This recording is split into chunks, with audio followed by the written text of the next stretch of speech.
क्या होगा अगर तुम एक ऐसे बंदे हो जो कि कम लोगों से बातचीत करना पसंद करते हो, लेकिन एक दिन जब तुम शहर से वापस आते हो सामान लेके, तो तुम्हें अगले दिन जाने पे पता चलता है कि तुम्हारे शहर में फूड की शॉर्टेज हो चुकी है और साथ साथ बहुत सारे जानवर मॉन्स्टर में बदल रहे हैं जो लोगों पे अटैक करके उन्हें ख़त्म कर रहे हैं।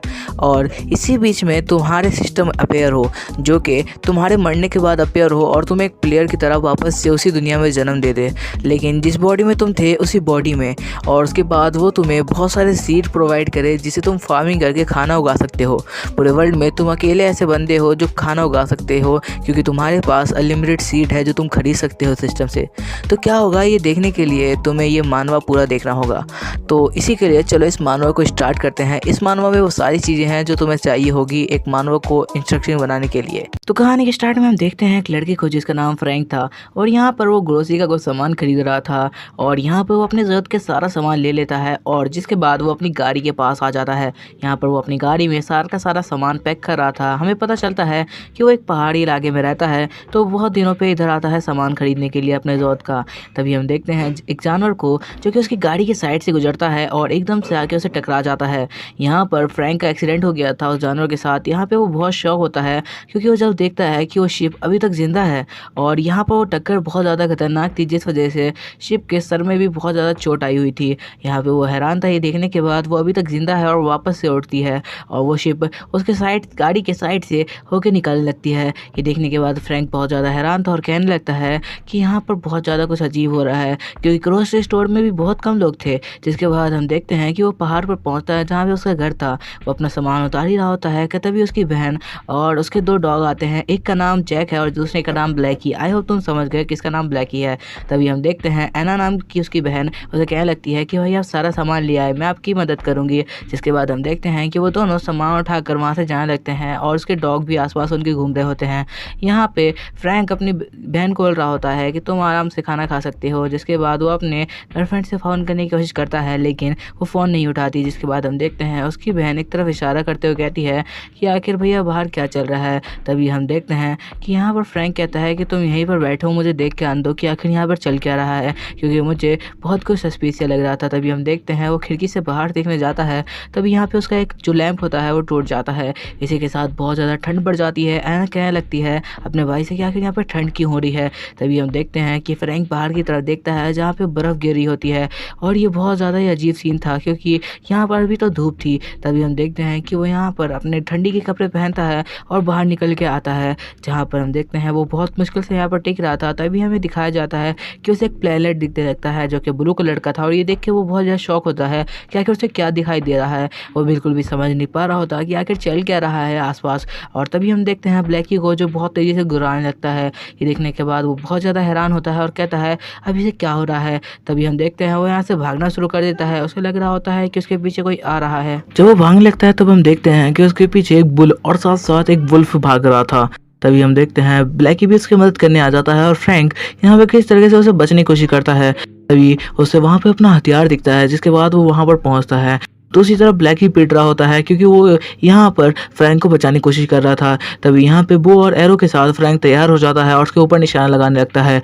तभी हम देखते हैं कि एक सिस्टम अपीयर होता है जो कि यहाँ पर निशाना लगाने में उसकी मदद करता है। फ्रैंक को समझ तो नहीं आता पर उसके हिसाब से वो निशाना लगा देता है। तभी हम देखते हैं ये निशाना सीधा जाके बुल की आँख और सर में लगता है जिससे फ्रैंक भी खुश हो जाता है। लेकिन तभी हम देखते हैं वो बुल मारा नहीं जाता बल्कि वो उसकी तरफ बढ़ने लगता है। ये देख के फ्रैंक थोड़ा बहुत ज़्यादा हैरान हो जाता है क्योंकि आखिर ये हो क्या रहा है, अब तक उसे मर जाना चाहिए। तभी हम देखते हैं वो बुल उसके ऊपर अटैक कर देता है और फ्रैंक वहाँ से बच के भागने की कोशिश करता है।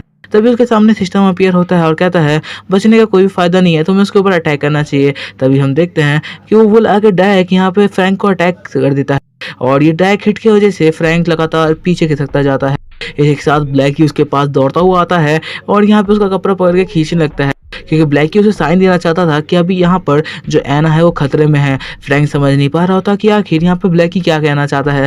तभी हम देखते हैं दूसरी तरफ जो ब्लैकी है यहाँ पर वुल्फ की तरफ घूमकर बहुत तेजी यहाँ पे भौंकने लगता है। तभी हम घर के अंदर का सीन देखते हैं जहाँ पे एक वुल्फ जो कि एना के ऊपर अटैक करने के लिए आया हुआ था। एना बहुत ज़्यादा घबराई हुई होती है, उसे कुछ समझ नहीं आ रहा था। तभी जैक वहाँ पे आता है और उस वुल्फ पे अटैक कर देता है। इसी के साथ यहाँ पे फ्रैंक पहुँच जाता है जो कि उस वुल्फ पे अटैक करने के बाद अपनी बहन को उठा लेता है और कहता है कि तुम्हें एक सेफ बंकर में लेके जाने की जरूरत है, यहाँ पे पता नहीं क्या हो रहा है। इसी के साथ वो अपने घर से बाहर निकलता है और अपने घर के अंडरग्राउंड बंकर में जाने लगता है, जहाँ पर उसने छुपने की जगह बनाई हुई थी। यहाँ पर वो उसे कहता है, जब तक मैं यहाँ पर ना वापस आऊँ तुम्हें बाहर नहीं निकलना, क्योंकि बाहर बहुत कुछ अजीब हो रहा है जिसके बारे में हमें नहीं पता। तभी उसका सिस्टम में अपीयर होता है और उसे कहता है कि तुम्हें लड़ना चाहिए, जिससे तुम इन सबको खत्म कर सकते हो। तभी हम देखते हैं उसके पीछे वही बुल आ जाता है जो उसके ऊपर अभी अटैक कर रहा था। फ्रैंक यहाँ पे एना को कहता है कि तुम्हें बाहर निकलने की जरूरत नहीं है जब तक मैं तुम्हें यहाँ पर आके आवाज़ ना दूँ, क्योंकि बाहर बहुत ज़्यादा खतरा है।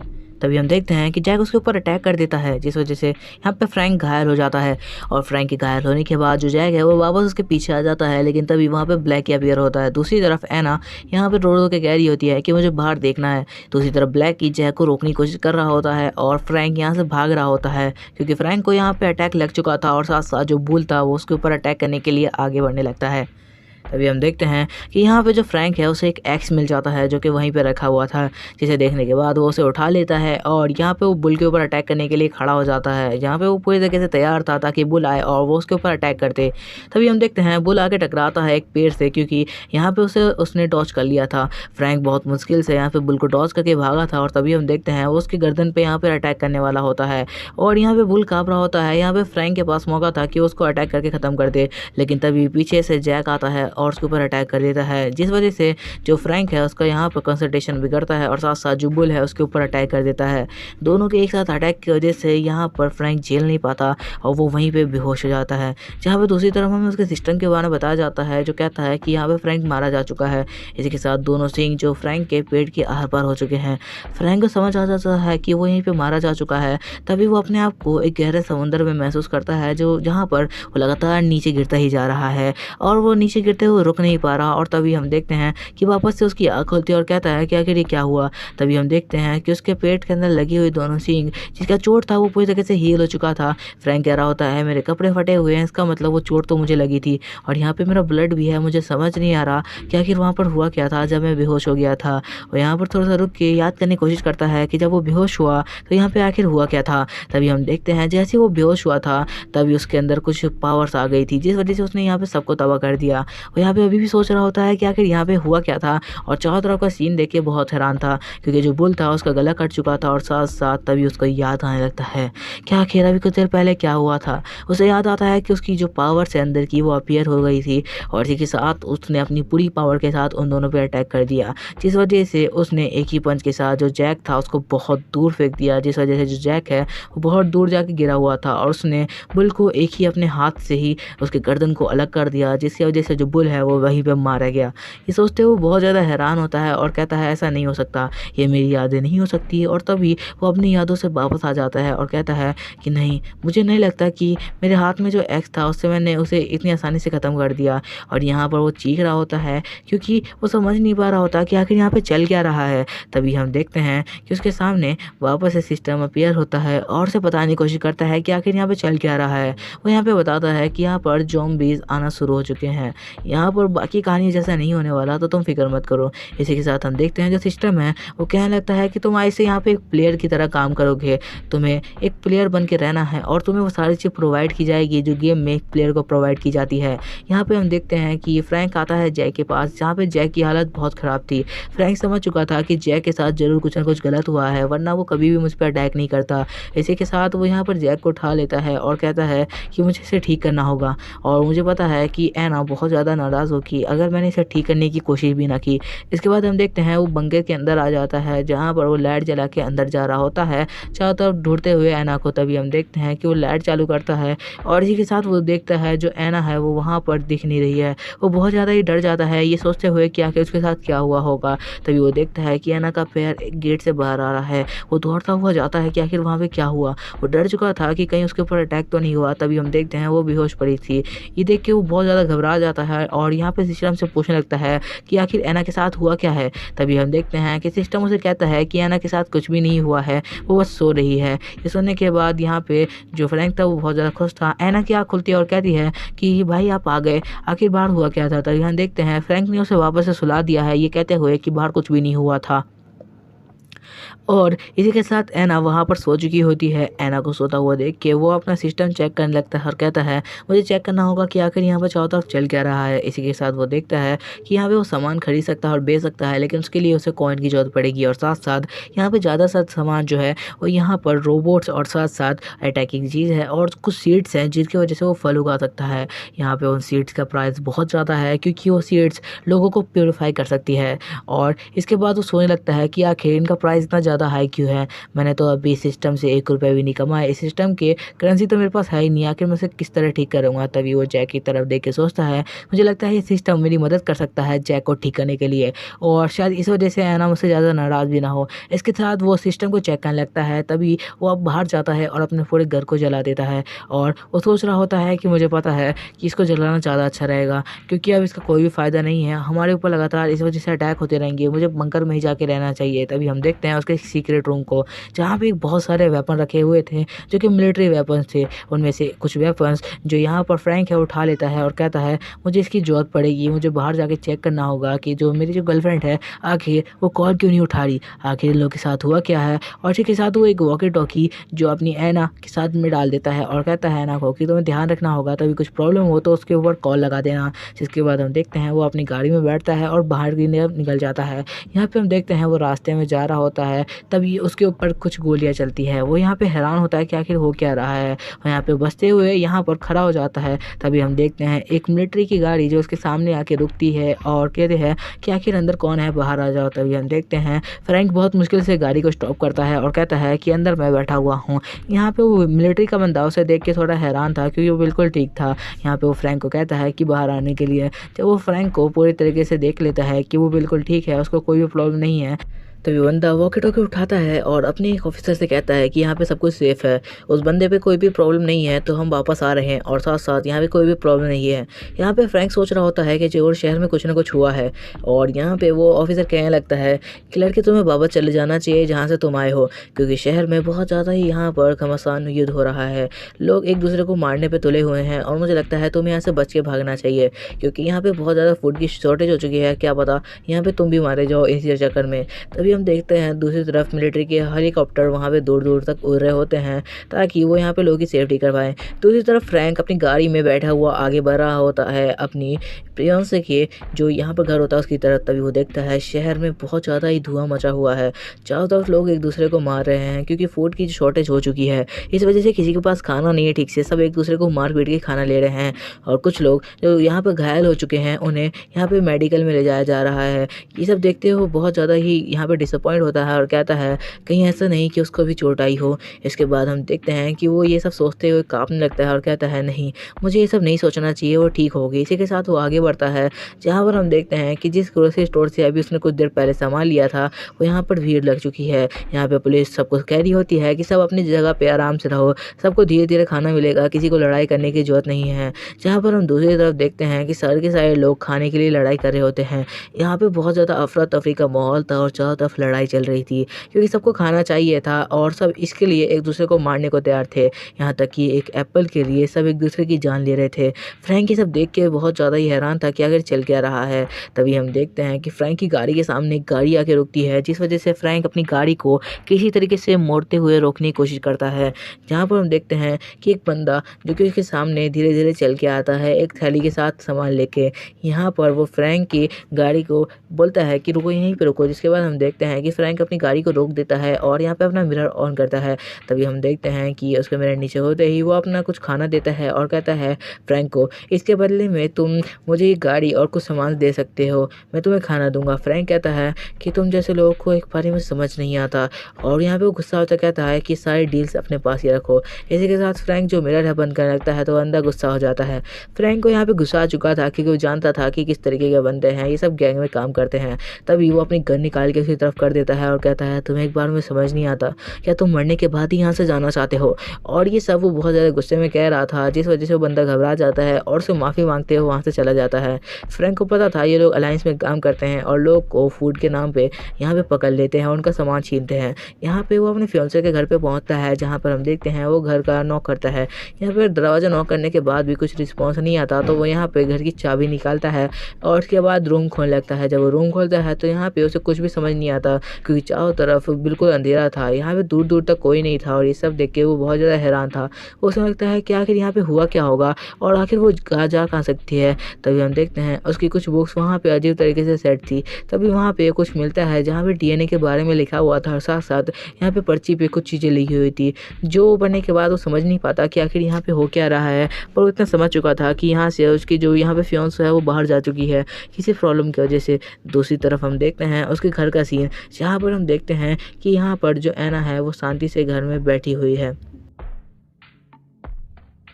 क्योंकि हमें बताया जाता है कि जब से ये सब हुआ उसके बाद से फ्रैंक ने सबको छोड़कर यहाँ पे गार्डनिंग शुरू कर दी है। जिसके बाद हम देखते हैं ऐना को, जो कि यहाँ पे कुछ पौधों को उगता हुआ देख के बहुत ज़्यादा ही खुश थी। यहाँ पे फ्रैंक भी खुश था क्योंकि बहुत महीनों की मेहनत के बाद ये सारी की सारी चीज़ें उसने उगाई है और ये सब देख के वो बहुत ज़्यादा खुश था। जहाँ पर हम देखते हैं उसने अपना एक फार्म यहाँ पर ओपन कर लिया है, जहाँ पर वो सब्जियाँ उगाता है और फल फ्रूट सारी चीज़ें उगाता है ताकि वो यहाँ पर सर्वाइव कर सके। इन सारी चीज़ों में उसका सिस्टम भी उसकी पूरी हेल्प करता है और यहाँ पर वो सारे के सारे सीड सिस्टम से ही लेता है। जिसके बाद वो एक टमाटो को टेस्ट करता है, जिस वजह से उसके बॉडी के अंदर पावर आनी शुरू हो जाती है। यहाँ पे हमें ये बात पता चलती है कि यहाँ पर हर फल के अंदर, यहाँ तक कि हर सब्जी के अंदर कुछ ना कुछ एबिलिटी है जो हमें दी जाती है। इसी के साथ उसकी जो पावर्स है वो बढ़ने लगती है और साथ साथ जो उसकी यहाँ पे एनर्जी रीगेन हो जाती है। यहाँ पे हम देखते हैं उसके पास जितना भी सामान था वो ईजिली सिस्टम की मदद से मंगवा सकता था। यहाँ तक कि वो अच्छे अच्छे पोर्शंस और साथ साथ कोई भी पौधे का यहाँ पे बीज मंगा सकता था। ये सब सोच के वो बहुत ज़्यादा खुश होता है क्योंकि उसके पास यहाँ पर अब सारी की सारी चीज़ें हैं जिससे वो ईजिली यहाँ पर सर्वाइव कर सकता है। और यहाँ पे खुश होता है और यहाँ पे वो पीछे मुड़ के देखता है जहाँ पर दूसरी तरफ उसके जो कैरेट्स थे वो यहाँ पे उग चुके थे। उसके सारे के सारे गाजर पूरी तरीके से तैयार थे और हमें पता चलता है ये जो गाजर है ये नॉर्मल साइज़ से बहुत ज़्यादा बड़े हैं, क्योंकि ये गाजर किसी भी बंदे की बॉडी को अच्छी तरीके से प्यूरीफाई कर सकते हैं। मतलब अगर किसी की बॉडी में बहुत ज़्यादा डैमेज आया है तो उसको ईजिली प्यूरीफाई किया जा सकता है।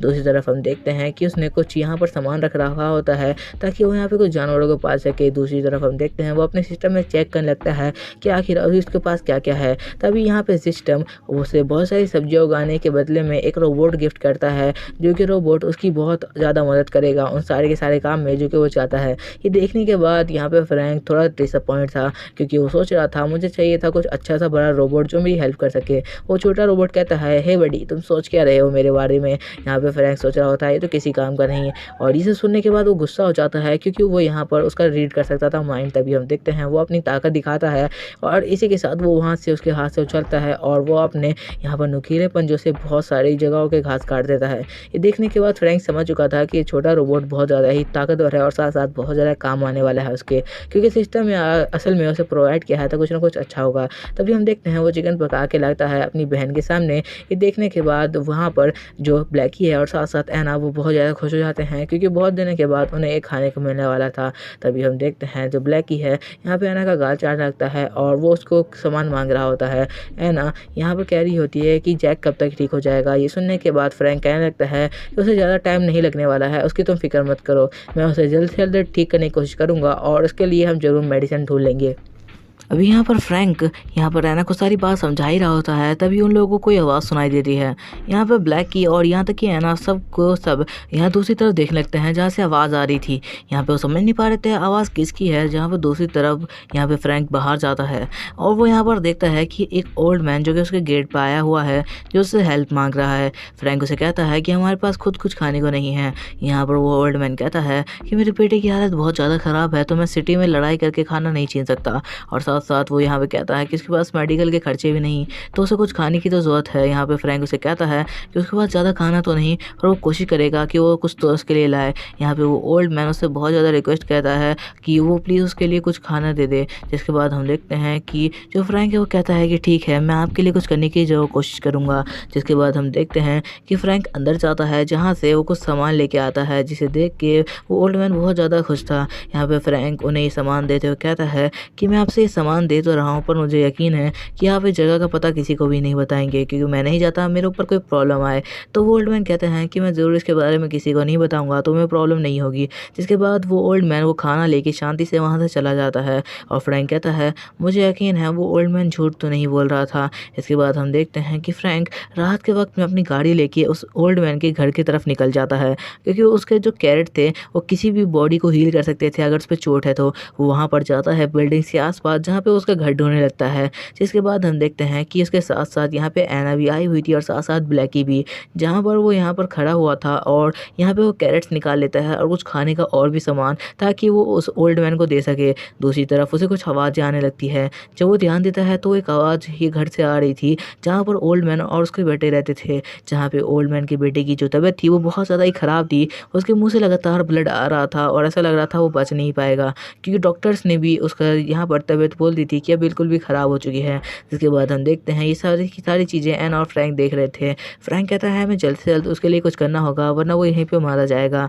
जिसके बाद हम देखते हैं यहाँ पे वो ओल्ड मैन बहुत ज़्यादा रोने लगता है, क्योंकि वो बोल रहा था कि उसके आखिरी यहाँ पर सहारा वो उसका बेटा ही था। और ये कहते हुए वो रोने लगता है, उसका बेटा भी बहुत ज़्यादा रो रहा था। जिसके बाद हम देखते हैं यहाँ पे ओल्ड मैन कह रहा होता है कि शायद तुम बच सकते हो, कि कोई ना कोई चमत्कार से। तभी हम देखते हैं कि खिड़की टूटती है और यहाँ पर फ्रैंक का भेजा हुआ सामान गिरता है। यहाँ पे ओल्ड मैन उसका बेटा समझ नहीं पा रहा था कि उसके शायद ऊपर हमला हुआ है, लेकिन तभी उसका बेटा कहता है शायद उसके अंदर कुछ सामान है, क्या वो हमारी हेल्प कर सकते हैं। तभी हम देखते हैं कि उस सामान को खोलने के बाद यहाँ पे ओल्ड मैन कहता है यहाँ पे बहुत सारा सामान है, जिसके अंदर खाने का सामान रखा हुआ है। यहाँ पे उसका बेटा कहता है कि उसके अंदर सिर्फ खाने का सामान है या और कुछ भी है। बाहर सारी बातें फ्रैंक और एना सुन रहे थे। दूसरी तरफ वो खोलता है तो यहाँ पे ओल्ड मैन को एक चिट्ठी दिखाई देती है, जिसके अंदर कुछ लिखा हुआ था।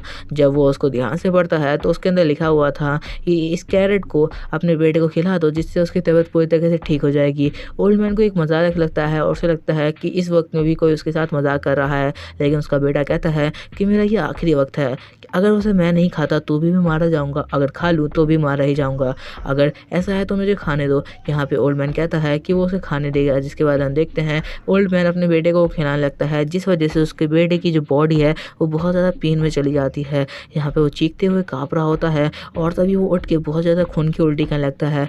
ओल्ड मैन तो घबरा चुका था, क्योंकि उसके बेटे को लगातार उल्टियाँ हो रही थी। लेकिन तभी हम देखते हैं कि ओल्ड मैन खुश हो जाता है, क्योंकि उसका जो बेटा था वो पूरी तरीके से रिवाइव हो चुका था। उसकी बेटी की हालत बहुत ज़्यादा ही अच्छी हो चुकी थी। ये देखने के बाद फ्रैंक कहता है मतलब वो मेडिसिन काम कर रही है। इसी के साथ वो एना को लेके वहाँ से निकलने के लिए चला जाता है। वो कहता है मुझे यकीन है कि ये मेडिसिन जैक पे भी काम करेगी और जैक की तबीयत बिल्कुल ठीक हो जाएगी, और इससे शायद एना बहुत ज़्यादा खुश हो। तभी हम देखते हैं वो यहाँ पर अपनी फियांसो को कॉल लगाने की कोशिश करता है, क्योंकि यहाँ पे थोड़े सिग्नल आना शुरू हो गया था सिटी में। तभी हम देखते हैं ये कॉल उसके फियांसो को लग भी जाता है, जहाँ पर एक गाड़ी के अंदर दो लोगों से बेहोश करके ले जा चुके थे। तभी हम देखते हैं उनमें से एक बंदा कहता है कि किसी का कॉल आ रहा है, और जब उसे उठाता है तो कहता है कि यहाँ पर शायद उसके जानने वाला कोई कॉल कर रहा है, और उसे तो पता ही नहीं कि ये लड़की यहाँ पर किडनैप हो चुकी है। और वो दोनों बहुत ज़्यादा ही हंस रहे होते हैं। इसके बाद ही हम देखते हैं जो एना और फ्रैंक है वो दोनों दूसरी तरफ यहाँ पर गाड़ी से जा रहे होते हैं। यहाँ पे हम देखते हैं कि जो चोरों की गाड़ी है वो यहाँ पे उसके फियांसों को लेके निकल चुकी होती है शांति से। तभी हम देखते हैं कि एना कह रही होती है कि हमारे साथ कोई पीछा कर रहा है, मुझे ऐसा महसूस हुआ। यहाँ पर फ्रैंक कह रहा था कि मुझे बहुत देर से ऐसा लग रहा है, तुम्हें फिक्र करने की ज़रूरत नहीं, हम उसे संभाल लेंगे। दूसरी तरफ एक शैडो उनकी गाड़ी का पीछा कर रही थी और तभी उनकी गाड़ी पर अटैक कर देती है। एना कहती है मुझे लग रहा था ऐसा कुछ होगा, और तभी फ्रैंक बहुत तेज़ी से अपनी गाड़ी को रोकता है और तभी वो देखता है कि यहाँ पर एक मंकी है जो कि उनके ऊपर अटैक करने के लिए आया है। ये देखने के बाद वो हैरान होता है कि मंकी के अंदर बहुत ज़्यादा ही पावर आ चुकी है। वो मंकी उन दोनों के ऊपर अटैक कर देता है और इसी के साथ वो यहाँ पे फ्रैंक पे लगातार अटैक करने लगता है। फ्रैंक के थोड़े से कपड़े फट जाते हैं और इसी के साथ वो यहाँ पे किसी तरीके से जो मंकी है उसको यहाँ से गाड़ी से आगे बढ़ा देता है। और तभी हम देखते हैं कि उस मंकी के ऊपर गाड़ी चढ़ा देता है और कहता है इन सबको किसी भी तरीके से बचाने की जरूरत नहीं है। तभी वो अपनी गन निकालता है और कहता है इन लोग को यहीं पे ख़त्म कर देना चाहिए। तभी उसके सर में गोली मारता है, जिस वजह से वो मंकी वहीं पे मारा जाता है। जिसके बाद हम देखते हैं उस मंकी के मरने के बाद वो उसके शरीर पे एक नंबर देखता है जो कि 5 था। ये देखने के बाद वो थोड़ा हैरान होता है और सोचने लगता है कहीं ऐसा तो नहीं है सारा का सारा किसी का किया गया प्लान है जिस वजह से पूरी सिटी खाली है आज के वक्त में। यहाँ पे वो थोड़ा हैरान होता है कि आखिर यहाँ पे चल क्या रहा है, ये सब सोचते हुए। जिसके बाद हम देखते हैं कि वो वापस से अपने घर में आ जाते हैं, जहाँ पे घर पे आने के बाद यहाँ पे फ्रैंक कहने लगता है ना से कि तुम यहीं पर रुको, क्योंकि हमारा कैरेट काम कर रहा है, तो मैं जा रहा हूँ जैक को देखने के लिए, तुम्हें पीछे आने की जरूरत नहीं। यहाँ पे वो जैक के पास जाता है और कैरेट निकाल के यहाँ पे जैक के मुंह में डाल देता है। उसे लग रहा था कि क्या पता जैक प्यूरीफाई हो जाए, जिस वजह से उसके अंदर का जो मॉइस्चर है वो पूरी तरह से ख़त्म हो जाए। जैक उसे खा भी लेता है, लेकिन तभी हम देखते हैं एना को, जिसे रुका नहीं जाता। और यहाँ पर वो ब्लैकी को कहती है कि मुझे रुका नहीं जा रहा, मैं जाके देखना चाहती हूँ कि आखिर जैक के साथ हो क्या रहा है। इसके बाद वो चुपके से जाती है रूम में और अपने भाई के कंधे को पकड़ लेती है और कहती है तुम आखिर उसके साथ कर क्या रहे हो, मुझे देखने दो जैक ठीक हुआ कि नहीं। यहाँ पर हमें दिखा देता है कि एना बहुत ज़्यादा शौक में चली जाती है जब वो ये चीज़ देखती है कि जो जैक है वो बहुत ज़्यादा यहाँ पर दर्द में नीचे पड़ा हुआ है। हमें दिखाई देता है कि जैक मारा जा चुका है और इसके साथ वो रोने लगती है। यहाँ पर फ्रैंक उसे समझाने की कोशिश करता है कि मैं उसे नहीं बचा पाया क्योंकि ये कैरेट सिर्फ इंसानों पे काम करता है, एनिमल पे नहीं। और इसके साथ वो उसे पकड़ के बैठा रहता है, जहाँ पर हम देखते हैं कि जैक मारा जा चुका है। इसके बाद वो दोनों उसको दफना देते हैं और यहाँ पर जो एना है वो उसे कह रही होती है कि मुझे नहीं लगा था कि जैक मारा जाएगा, मुझे वो बहुत ज़्यादा पसंद था। यहाँ पे फ्रैंक कहता है मैं तुम्हारे लिए ज़रूर कोई नया पेट लाऊंगा जो तुम्हें बहुत ज़्यादा ही प्यार करेगा। जिसके बाद वो कहती है हाँ मुझे पता है। जिसके बाद हम देखते हैं कि एना घर पे आ जाती है और वह यहाँ पे टीवी देखने लगती है। दूसरी तरफ फ्रैंक यहाँ पे सोच रहा होता है कि अब मुझे यहाँ चारों तरफ की चीज़ों को अपडेट कर देना चाहिए। जिसके बाद वो अपना सिस्टम खोलता है और अपने फार्म को अपडेट करने लगता है ताकि उसके फार्म पे कभी भी हमला ना हो पाए। यहाँ पर उसका छोटा रोबोट भी उसकी मदद कर रहा होता है, बताते हुए कि आखिर कौन कौन सी चीज़ों से उसकी ज़्यादा मदद हो सकती है। जिसके बाद हम देखते हैं कि यहाँ पे वो बहुत सारी चीज़ें समन करता है जिससे वो अपनी हेल्प कर सके। जिसके बाद हम देखते हैं वो कह रहा होता है कि मुझे एना की सिक्योरिटी का भी ध्यान रखना होगा क्योंकि कभी भी कोई भी यहाँ पे एंटर कर सकता है और हमारे ऊपर हमला कर सकता है।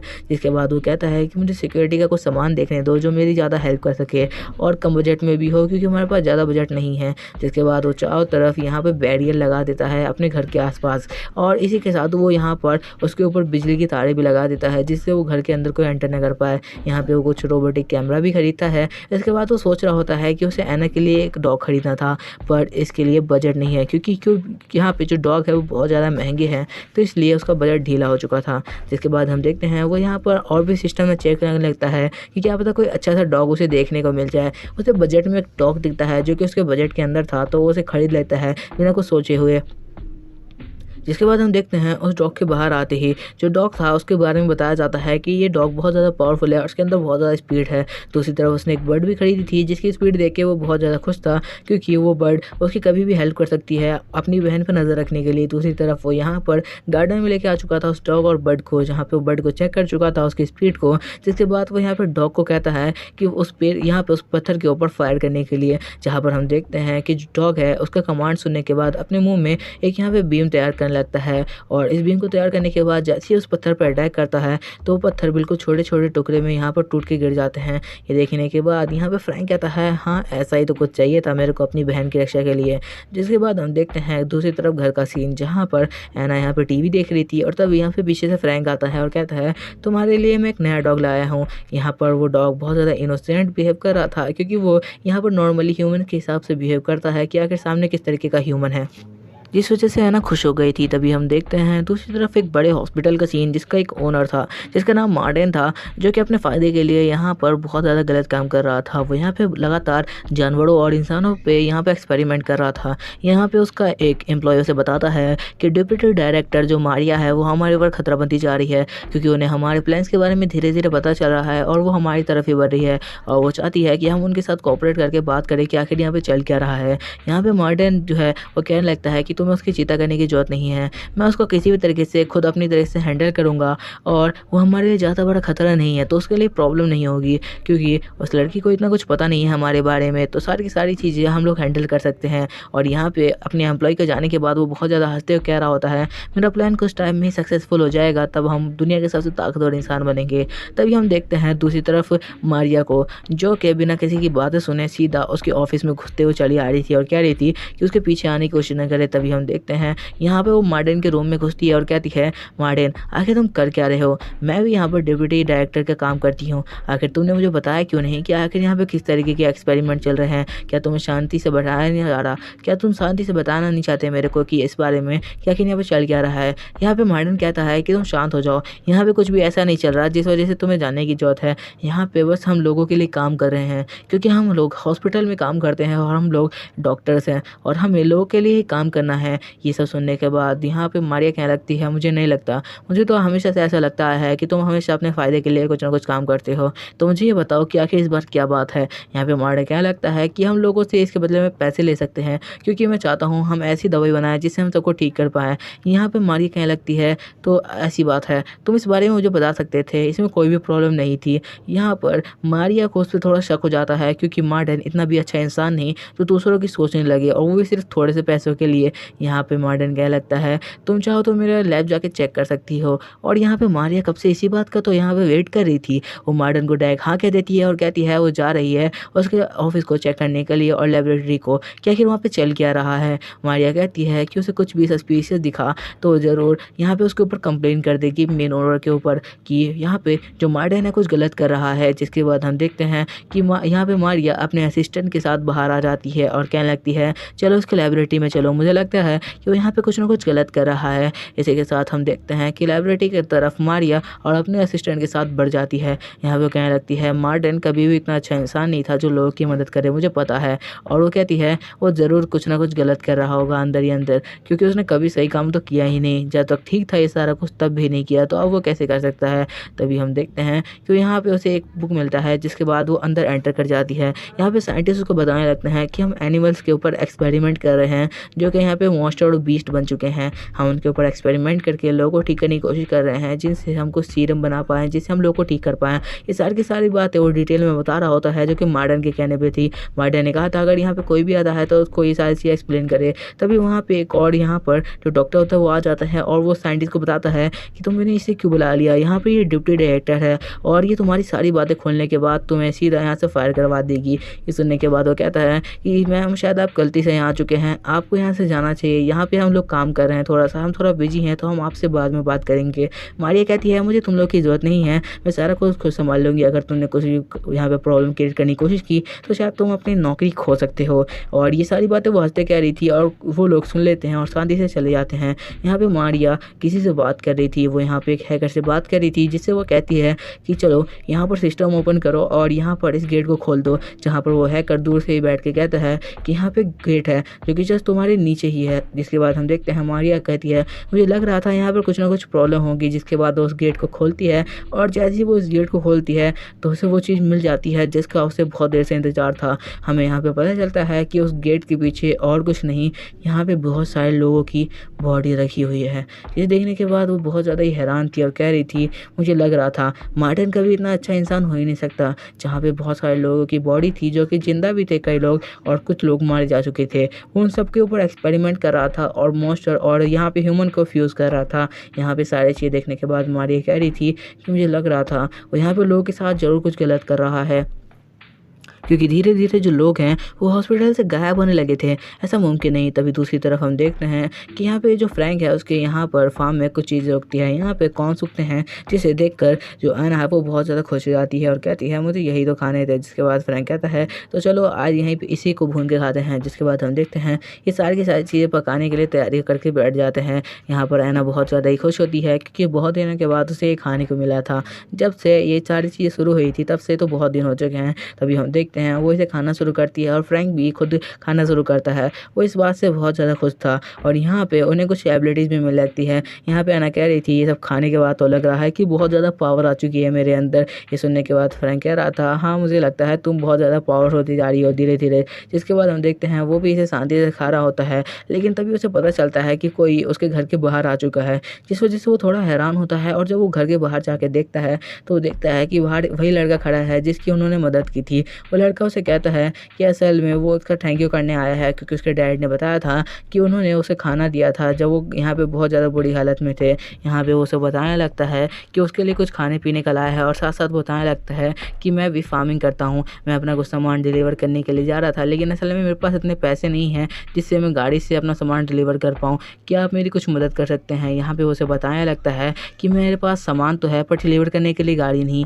मैंने अपने दोस्त से कुछ पैसे भी मंगवाए थे लेकिन वो इतने पैसे नहीं नहीं है कि जिससे मैं एक गाड़ी ले सकूँ या अपनी खुद की मदद कर पाऊँ और एक अच्छा सा फार्म खोल पाऊँ। ये सुनने के बाद यहाँ पे फ्रैंक कहने लगता है कि मैं तुम्हारी कुछ हेल्प कर सकता हूँ। ये सुनने के बाद वो लड़का कहता है, नहीं आपने हमारी बहुत ज़्यादा हेल्प की है, मुझे पता है, इस वजह से मैं आपको बहुत बहुत शुक्रिया अदा करना चाहता था, लेकिन मेरे पास कुछ भी ऐसा नहीं है जो मैं आपको दे पाऊँ और साथ साथ आप मेरी बहुत ज़्यादा मदद कर चुके हैं, तो आप प्लीज़ आप मेरे और मदद ना करें। यहाँ पर फ्रैंक कह रहा था कि इसमें कोई भी प्रॉब्लम नहीं है, तुम मेरे से कुछ पैसे ले सकते हो जिससे तुम्हारी प्रॉब्लम हल हो जाएगी। यहाँ पर वो बंदा कहने लगता है कि नहीं, वो यहाँ पे उसके पैसे नहीं ले सकता, लेकिन यहाँ पे फ्रैंक उसे मना लेता है और कहता है तुम्हें हमारे साथ चलना चाहिए। जिसके बाद वो ऐना को कहता है कि कुछ भी प्रॉब्लम हो तो मुझे ज़रूर बताना और साथ साथ अपना ध्यान रखना। ऐना कहती है वो अपना ध्यान रख सकती है। जिसके बाद वो उसका सर सहलाता है और कहता है कि मुझे पता है तुम अपना ध्यान रख लोगी और घर के अंदर से बिल्कुल भी बाहर मत आना।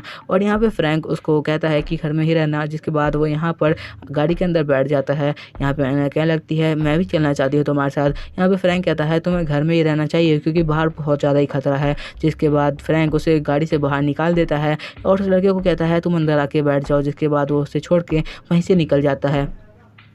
दूसरी तरफ ऐना गुस्सा हो चुकी थी क्योंकि फ्रैंक ने उसे वहीं पे छोड़ दिया था।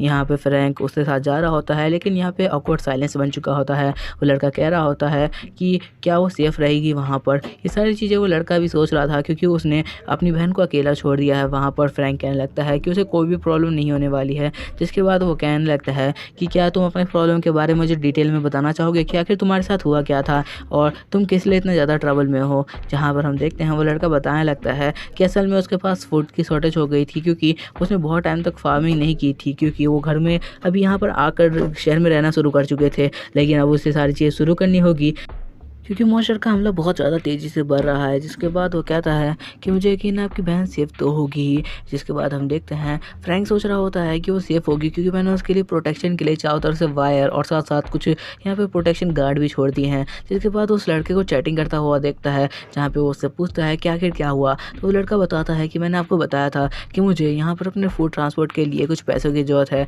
जिसके लिए मैंने अपने दोस्त से भी कहा है, लेकिन उसके पास इनफ पैसे नहीं है जिससे हमारा काम हो पाए। ये सुनने के बाद हम देखते हैं दूसरी तरफ में जो ऐना और यहाँ पर जो ब्लैकी है वो यहाँ पर टीवी में देख रहे थे, जहाँ पर जो रिकॉर्डेड कैमरा यहाँ पर स्क्रीन था वहाँ पर वो देखते हैं उस लड़के को, जहाँ पर जो ऐना है उसे दिखाई देता है कि वो लड़का पूरी तरीके से रेड दिखाई दे रहा था।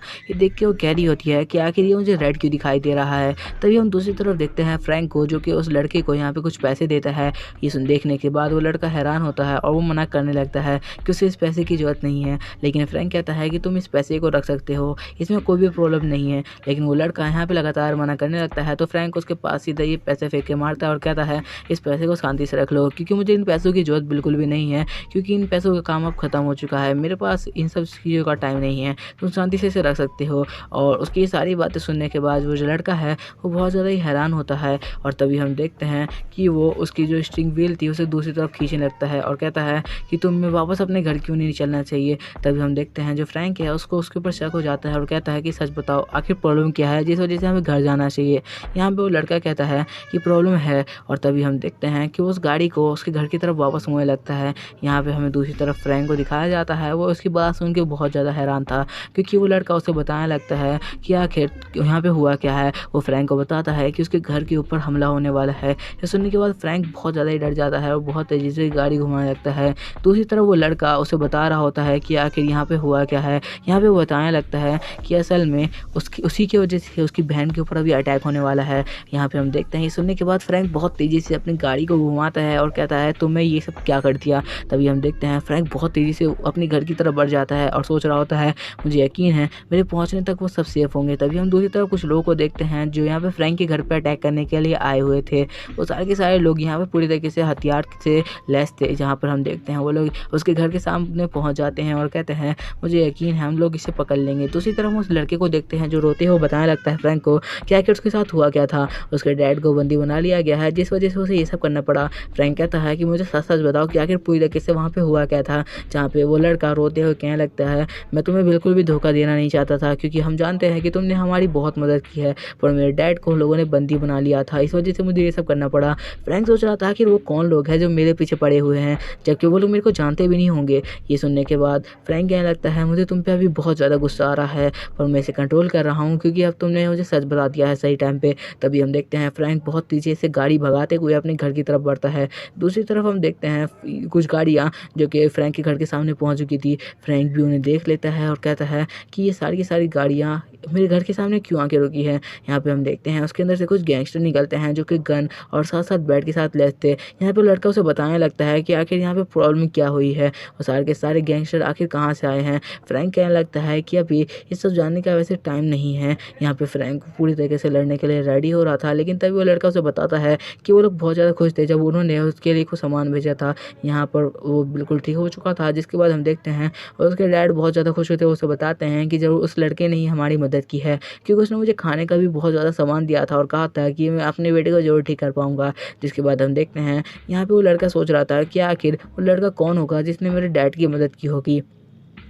ये सब जानने के लिए यहाँ पे वो अपने दोस्त से मिलता है। दूसरी तरफ वो उस वेजिटेबल को देख रहा था जो कि बहुत ज़्यादा थे और इतने में तो बहुत सारा सामान आ चुका था, क्योंकि यहाँ पे ये सारा का सारा सामान इसलिए आ सकता था क्योंकि अभी लोगों को खाने की शॉर्टेज हो चुकी थी और वो कुछ भी देने को तैयार थे, चाहे उनको खाने के लिए कुछ भी देना पड़े। तभी हम देखते हैं वो लड़का कहता है कि मुझे जानना होगा कि आखिर यहाँ पे क्या हो रहा है। तभी हम देखते हैं उसके गेट पे कोई नॉक करता है। जब वो बाहर जाता है तो हम देखते हैं कि उसका यहाँ पे फ़ायदा उसे रोकने लगता है। दूसरी तरफ हम देखते हैं वो अपने दोस्त के घर जाता है और कहता है मुझे सीसीटीवी चेक करना है। उसका दोस्त कहता है मुझे कोई भी प्रॉब्लम नहीं है, तो वो शांति से अंदर जाता है और यहाँ पे सीसीटीवी चेक करने लगता है। जब वो सीसीटीवी चेक करता है तो उसे पता चलता है कि यहाँ पे फ्रैंक आया हुआ था। यहाँ पे वो उसकी गाड़ी को भी देख लेता है, जिस वजह वो समझ जाता है कि आखिर उसकी गाड़ी किस तरफ जा रही है और समझ जाता है कि वहाँ पे इकलौता एक ही घर है। जिसके बाद वो अपने वापस यहाँ पर घर पे आता है और यहाँ पे वो कहने लगता है कि वो उसे थैंक यू कहना चाहता था, बस इसलिए वो उसे चेक करने के लिए गया हुआ था और कोई भी बात नहीं थी। यहाँ पे उसके डैड बहुत ज़्यादा खुश होते हैं कि उनका बेटा उसे जाके थैंक यू कहना चाहता है और कहते हैं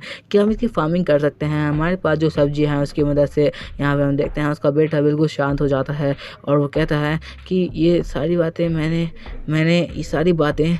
जिसके बाद हम देखते हैं उसका डैड उस पर भड़क जाता है और कहता है कि आखिर बात क्या है, तुम कहना चाहते हो या नहीं कहना चाहते, तुम सही सीधी ये बात बता क्यों नहीं देते कि आखिर यहाँ पे हुआ क्या है। यहाँ पे लड़का कहता है मैंने सारी बातें उन गुंडों को बता दी है। ये सुनने के बाद उसका डैड उसे यहाँ पे बहुत तेज थप्पड़ मारता है और कहता है उसने हमारी मदद की थी ये सोचने के बाद कि हम लोग उसके साथ कुछ गलत नहीं करेंगे, और तुमने ये सारी बातें गुंडों को बता दी। तुम्हें पता है कि उनके ऊपर हमला होगा और सारे के सारे खाना उसे छीन लिया जाएगा। दूसरी तरफ उन्हीं गाड़ी को देखते हैं जो कि यहाँ पे फ्रैंक के घर के पास पहुँच चुकी थी। तभी फ्रैंक भी वहाँ पे पहुँच जाता है और कहता है मैं इतनी आसानी से सारी चीज़ें नहीं होने दूंगा। जिसके बाद हम देखते हैं वो उस लड़के को गाड़ी से उतारता है और गुंडे को डराते हुए कहता है कि अगर तुम यहाँ से नहीं गए तो मैं इस लड़के को यहीं पे मार दूंगा। वो गुंडे कहने लगते हैं हमें उस लड़के से ज़्यादा कोई मतलब नहीं है, तुम यहीं पे मार सकते हो, उसने तो बस हमें खबर की थी। फ्रैंक समझ जाता है कि उन्हें इससे कोई मतलब नहीं है, क्योंकि उस लड़के की जान से उन्हें कोई भी घंटा फर्क नहीं पड़ता। ये सब जानने के बाद वो सोच रहा होता है कि आखिर वो किस तरीके से यहाँ पे अपनी बहन की प्रोटेक्शन करेगा। दूसरी तरफ हम देखते हैं गुंडे को जो कि चाकू लेके उन्हीं दोनों की तरफ बढ़ रहा था उन्हें ख़त्म करने के लिए।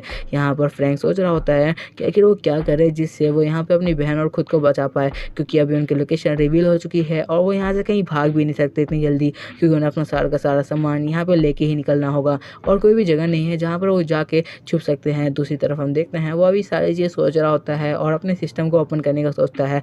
यहाँ पर वो सारे के सारे गुंडे तैयार थे उसके ऊपर हमला करने के लिए, और तभी हम देखते हैं जो फ्रैंक था वो सोच रहा था अब मुझे इन लोगों से लड़ाई करने के लिए रेडी होना ही होगा। जिसके बाद हम देखते हैं अब गुंडा किसी को फ़ोन लगाता है और कहता है कि सर हम लोग अपने यहाँ पर मिशन पे आ चुके हैं और यहाँ पे हमारे सामने वो बंदा भी है जिसने उस लड़के को खाने का सामान दिया था। दूसरी तरफ हम देखते हैं जो फ्रैंक है उसकी बॉडी में कुछ पावर्स आने लगती है। ये पावर्स पिछली बार की तरह ही थी। ये देखने के बाद वो गुंडे बहुत ज़्यादा हैरान होते हैं और कहते हैं कि आखिर वो लड़के के आसपास क्या हो रहा है।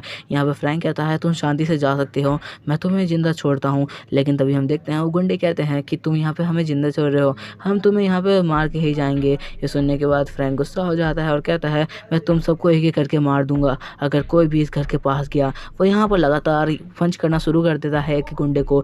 एक ही पंच में कितने सारे गुंडे यहाँ पे नॉकआउट हो चुके होते हैं। यहाँ पे जो मेन बंदा था वो भी घबरा चुका था, क्योंकि जो फ्रैंक था वो बहुत तेज़ी से सबको मारता पीटता आगे बढ़ रहा था और उसके एक पंच की वजह से ही वो बंदे वहीं पर मर जा रहे थे। कई बंदों की तो बहुत ज़्यादा यहाँ पर बुरी हालत हो चुकी थी। वो बंदा घबरा घबरा चुका था क्योंकि फ्रैंक बहुत ज़्यादा ही यहाँ पे गुस्से में सबके ऊपर लगातार अटैक कर रहा था और कोई भी उसे डॉज भी नहीं कर पा रहा था, ना उसके ऊपर अटैक कर पा रहा था और फ्रैंक बहुत तेज़ी से सबके ऊपर अटैक कर रहा था। हमें पता चलता है ये फ्रैंक का वही अवतार है जो कुछ टाइम पहले आया था जब उसके ऊपर बुल ने अटैक किया था। और यहाँ पर हम देखते हैं वो यहाँ पे अपनी गन निकाल लेता है और कहता है कि अब तुम लोग मरने के लिए तैयार हो जाओ। मैंने तुम्हें मौका दिया था कि तुम यहाँ से बच के भाग सकते हो, पर तुम लोग को मौत ज़्यादा प्यारी है। यहाँ पे बंदा थोड़ा घबरा जाता है और कहता है कि हमें छोड़ दो। तभी हम देखते हैं फ्रैंक उन सब पे गोली चला देता है क्योंकि वो लोग यहाँ पे बस ऐसे ही कह रहे थे। वो उसके ऊपर लगातार फायर करना शुरू कर देता है। दूसरी तरफ हम देखते हैं कि बंदा अपने आप को बचाने के लिए नीचे झुक जाता है और किसी तरह से गोली से बच जाता है। तभी हम देखते हैं गोली उसके यहाँ पर लग जाती है और साथ साथ उसका कान भी कट चुका था। दूसरी तरफ से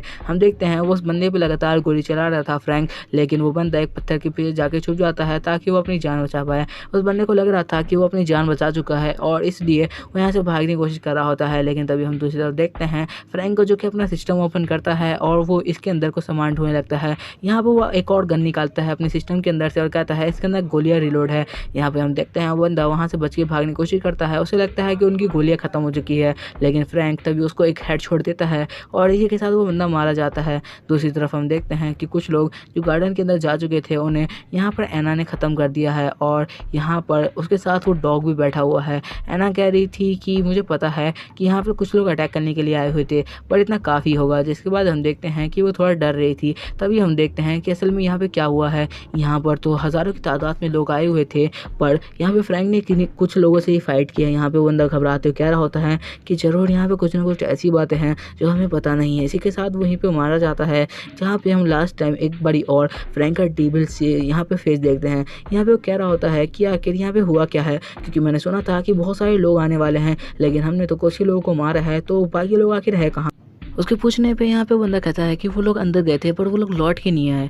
फ्रैंक समझ जाता है कि ज़रूर उन लोगों को एना ने अपने मॉन्स्टर की मदद से मरवा दिया होगा और वो ये सब सोच रहा था क्योंकि उन्होंने सारे सिस्टम में सारी चीज़ें लॉगिन कर दी थी। वो यहाँ पे उसको पूछने लगता है कि आखिर तुम्हारा बॉस है कहाँ और वो यहाँ पे अभी कहाँ पर रहा है। यहाँ पे बंदा उसे बताने लगता है कि हमारा बॉस यहाँ पे एक बड़े हॉस्पिटल का ओनर है। ये सारी की सारी बातें वो फ्रैंक को बता रहा होता है और बंदा कहने लगता है कि उसने तुम्हें मारने का पूरा प्लान कर रखा है। और इसी के साथ हम देखते हैं फ्रैंक कह रहा होता है तुम मुझे उसकी जगह पे ले जाने वाले हो कि आखिर वो कहाँ पर रहता है। और इसी के साथ वो वापस से उस बंदे को स्लैप करता है और कहता है कि तुम्हें हमारे साथ चलना होगा और बताना होगा कि आखिर वो हमें यहाँ पर कहाँ पे मिलेगा।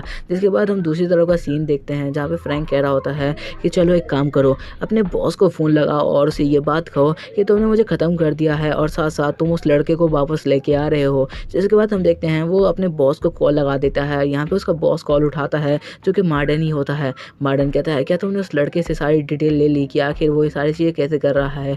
तभी हम दूसरी तरफ की आवाज़ सुनते हैं जहाँ पे वो कहता है कि सर मैंने उसको ज़िंदा पकड़ लिया है, आप आ सकते हैं और हम सीधा यहाँ पे अपने गोडाउन में मिलेंगे। जहाँ पे हम देखते हैं यहाँ पे मार्डन में निकल चुका होता है अपने सीक्रेट बंकर के लिए। जहाँ पर हम देखते हैं दूसरी तरफ फ्रैंक और यहाँ पे जो लड़का था वो यहाँ पर उसके सूट पहन लेता है और दूसरी तरफ उस गुंडे को यहाँ पे उसका सूट पहना देते हैं। जिसके बाद हम देखते हैं जो फ्रैंक है यहाँ पे अपने दोस्त के साथ यहाँ पे पहुँच चुका होता है और मार्डन सामने बैठा होता है और कह रहा होता है कि आखिर वो आ चुका है। यहाँ पे वो लड़का बॉडीगार्ड का रूप ले चुका था और जो बॉडीगार्ड था वो असल में यहाँ पे उस लड़के का रूप ले चुका था। यहाँ पे हम देखते हैं उसकी बहुत ज़्यादा बुरी हालत थी, इसलिए वो कुछ कह भी नहीं पाता अपने बॉस से। तब बॉस कहने लगता है कि अच्छा तो ये वही लड़का है जिसके पास खाने पीने की कोई प्रॉब्लम नहीं। दूसरी तरफ हम देखते हैं उसी बुड्ढे को जो कि सोच रहा था कि ऐसा नहीं हो सकता, मेरा बेटा कभी भी ऐसा नहीं कर सकता और क्या वो मारा जा चुका है। इसे सोच के वो बहुत ज़्यादा रो रहा होता है। तो यहाँ पे मार्डन को गुस्सा आ जाता है और उसे कहता है कि बुड्ढे तुम्हें अभी शांत रहना चाहिए, कुछ काम की बात हो रही है। और इसी के साथ वो उसे नीचे दबा देता है। दूसरी तरफ हम देखते हैं कि मार्डन अभी उसके ऊपर पैर डाल के खड़ा हुआ था और कह रहा था कि बुड्ढे तुम्हें भी मर जाना चाहिए, आखिर तुम्हारा बेटा जो मारा जा चुका है। तभी हम देखते हैं फ्रैंक वहाँ पे एंट्री लेता है और इसी के साथ वो मार्टिन को अपने पैर के नीचे दबा देता है और वो उन सब पे लगातार स्पीड में अटैक करता है जिस वजह से उन्हें टाइम नहीं मिलता और वो अपनी गन निकालता है और उन सब पे शूट करना शुरू कर देता है। वो उस बुड्ढे को पकड़ लेते हैं लेकिन यहाँ पे मार्टिन रुकता नहीं और इसी के साथ गोलियों से उन्हें भून डालता है। मार्टिन यहाँ पे बहुत ज़्यादा घबरा चुका था क्योंकि फ्रैंक ने बहुत तेज़ी से उन सबके ऊपर अटैक किया था और सबको गोली भी मार दी थी। यहाँ पे फ्रैंक कहने लगता है मार्टिन से तुमने मेरे ऊपर हमला कराया है, मतलब तुम मेरे दुश्मन हो और तुम यहाँ पे मरने वाले हो। दूसरी तरफ हम देखते हैं जो लड़का था वो यहाँ पे कहने लगता है, सर मैं आपको बताना चाहता था। इसी के साथ वो वहीं पे गिर जाता है। जहाँ पे हम देखते हैं मार्टिन कहने लगता है, ऐसा नहीं हो सकता, मैंने पूरा प्लान बनाया हुआ था तुम्हें ख़त्म करने का, ऐसा कैसे हो सकता है। यहाँ पर फ्रैंक कहने लगता है कि अब तुम देखोगे कि तुम्हारे सारे लोग कैसे मरते हैं धीरे धीरे। तभी हम देखते हैं वो एक एक करके सबके ऊपर गोली चलाना शुरू कर देता है और इसी के साथ वो यहाँ पे मार्टिन को भी मार डालता है बिना कुछ सोचे समझे। जिसके बाद हम देखते हैं वो ओल्ड मैन और उसका बेटा वो बहुत ज़्यादा खुश थे, क्योंकि यहाँ पे उस फ्रैंक ने उनकी जान बचा ली थी। यहाँ पे ओल्ड मैन का बेटा कहने लगता है कि वो बहुत ज़्यादा माफ़ी चाहता है उसने जो यहाँ पर किया, और ओल्ड मैन भी अपने बेटे की तरफ से माफ़ी मांग रहा होता है। वो कहता है वो कभी भी ऐसा करना नहीं चाहता था। फ्रैंक कहता है कि इसमें उनकी कोई भी गलती नहीं, क्योंकि उनके ऊपर भी अटैक हुआ था और वो ये सब करना नहीं चाहते थे। तो इसी तरह हम उसी बॉडीगार्ड को देखते हैं जो कि अभी बेहोश पड़ा हुआ था, और तभी हम देखते हैं जो लड़का था उठ जाता है और इसी के साथ उसकी आँख खुल जाती है। हम देखते हैं दूसरी तरफ वो जो लड़का था वो यहाँ पर अभी सारे के सारे लोगों को मरा हुआ देख रहा था और सोच रहा था कि आखिर वो इन सबको किस तरह से दफनाएंगे। दूसरी तरफ वो ओल्ड मैन चला जाता है, सोचता है कि शायद वो उसका बेटा है, तो वो उस बॉडीगार्ड को उठाने जाता है कि शायद वो उसका बेटा है ये सोच के। लेकिन जैसे वो उसको उठाने की कोशिश करता है तो बॉडीगार्ड उसके ऊपर हमला कर देता है। लेकिन तभी हम देखते हैं कि उस हमले को उसके बेटे ने अपने ऊपर लेने के लिए आगे आ जाता है, क्योंकि उसका बेटा जो अभी बॉडीगार्ड के फेस में था। तभी हम देखते हैं वो जो अटैक था वो सीधा आके उसके बेटे के सीने में लगता है, जिस वजह से उसके बेटे का बहुत ज़्यादा ब्लड लॉस हो चुका था। और यहाँ पे ओल्ड मैन समझ जाता है कि उसका बेटा कोई और नहीं यहाँ पे जो गार्ड है उसकी शक्ल में था। तभी हम देखते हैं गाड़ी आती है जहाँ पे फ्रैंक बैठा हुआ था और उसने उस बंदे को वहीं पे मार डाला था।